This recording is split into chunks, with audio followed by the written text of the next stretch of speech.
अस्सलाम वालेकुम, मैं हूं तबस्सुम रियाज रांझा। आज जो मैं आपके साथ कहानी लेके आया हूं, मेरे साथ ये जो खातून मौजूद है इनका नाम है अस्मा।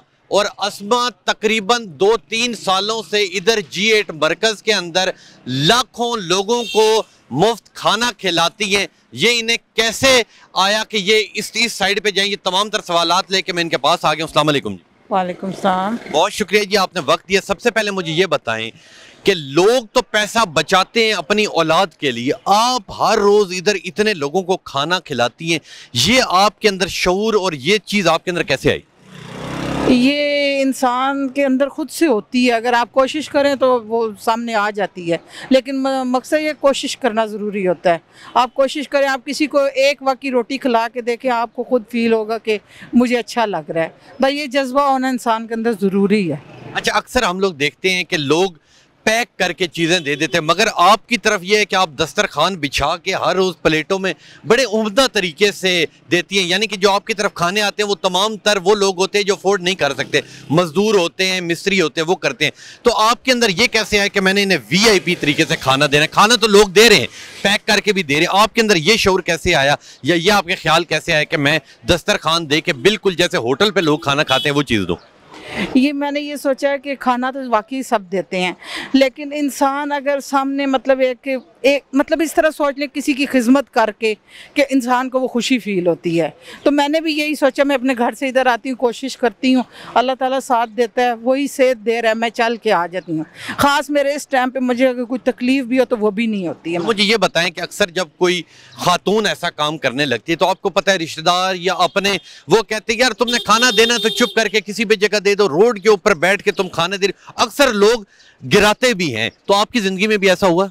हाँ जी, मेरे बहुत से बहन भाई नाराज़ हैं, वो नहीं चाहते हैं कि मैं इस तरह करूं, लेकिन मैं खुद ये चाहती हूं कि मैं इस तरह करूं। मैं चाहती हूं कि और औरतें भी इस तरह जज्बे के साथ करें, ताकि कोई इंसान एक बंदे के साथ भी कर दिया आपने तो समझो बहुत सारा किया। तो जो आपने बताया आपकी 3 बेटी हैं, वो भी अक्सर आपका साथ देती हैं या वो कहती हैं कि माँ जी आप बस करें?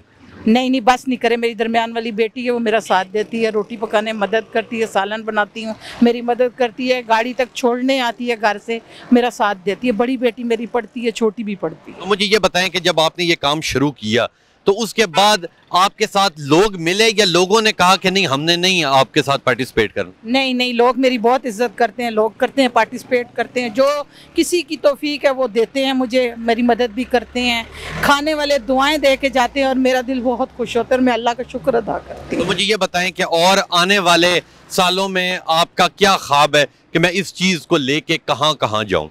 मैं आपको सच बताऊं, मेरा ये है कि मैं चाहती हूँ कि मैं हर सेक्टर में कर सकूं।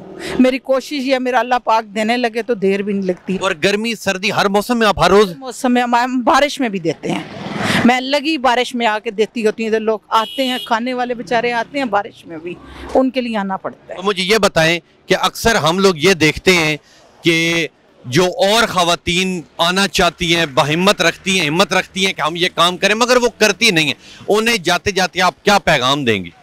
मैं उन्हें यही कहूँगी कि आप प्लीज़ ये करें, निकलें, कुछ भी नहीं होता है, बस अपने अंदर हिम्मत लाएं।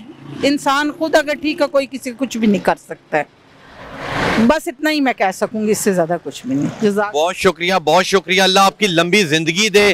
माँ जी आप वो काम कर रही हैं जो कोई भी नहीं कर सकता, हमारी दुआएं आपके साथ हैं। और जिस तरह इन्होंने बाकी भी ख़वातीन का पैगाम दिया कि हिम्मत और इरादा आप लोग बनाएं, अल्लाह मदद करेगा। जब इन्होंने ये सफ़र शुरू किया था तो शायद ये 5 से 10 बंदों को खाना देती थी, आज इधर हर रोज़ हज़ारों की तादाद में लोग आ रहे हैं, खाना खा रहे हैं, इन्हें दुआएं दे रहे हैं। और मैं ये समझता हूँ कि अगर आप किसी गरीब शख्स के मुंह के अंदर अगर नवाला डाल देते हैं तो वो जब उसका पेट भरता है तो वो दुआ देता है, तो मैं समझता हूँ कि उससे बड़ी दुआ इस दुनिया में और कोई भी नहीं दे सकता। तो इंशाल्लाह मिलूंगा आपसे अगली कहानी में, तब तक लिए अपने मेज़बान तबस्सुम रियाज रांझा को दीजिए इजाज़त।